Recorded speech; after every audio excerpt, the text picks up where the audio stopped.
Voter তালিকার বিশেষ নিবিড় সংশোধনের কাজে ফের বড়সড় রদবদল আনল নির্বাচন কমিশন।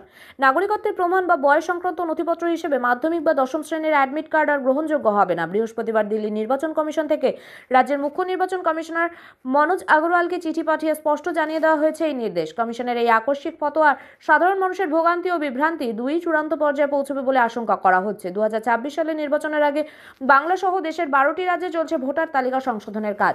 2025 সালের অক্টোবরে শেষ সপ্তাহ থেকে রাজ্যে শুরু হয়েছে এসআইআর প্রক্রিয়া। নিয়ম অনুযায়ী 2002 সালের ভোটার তালিকার ভিত্তিতে এই কাজ চলছে। যাদের নাম 2002 এর তালিকায় নেই তাদের শুনানিতে যথাযথ নথিপত্র দেখিয়ে নাম তোলার আবেদন করতে হচ্ছে। নাম তোলা ছাড়াও তালিকার যে কোনো ভুল সংশোধনের জন্য নির্দিষ্ট নথিপত্র জমা দেওয়া বাধ্যতামূলক।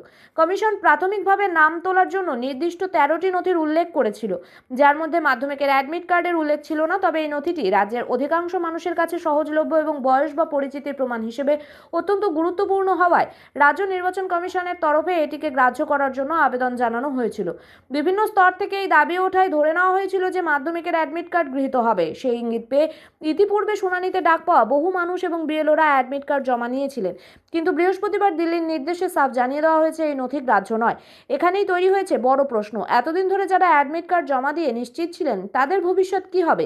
তাদের কি নতুন করে অন্য কোনো নথি জমা দিতে হবে, নাকি তাদের আবেদন বাতিল বলে গণ্য হবে? প্রশাসনিক স্তরে এবং সাধারণ ভোটারদের মধ্যে এই প্রশ্ন ঘিরে তোলপাড় শুরু হয়েছে।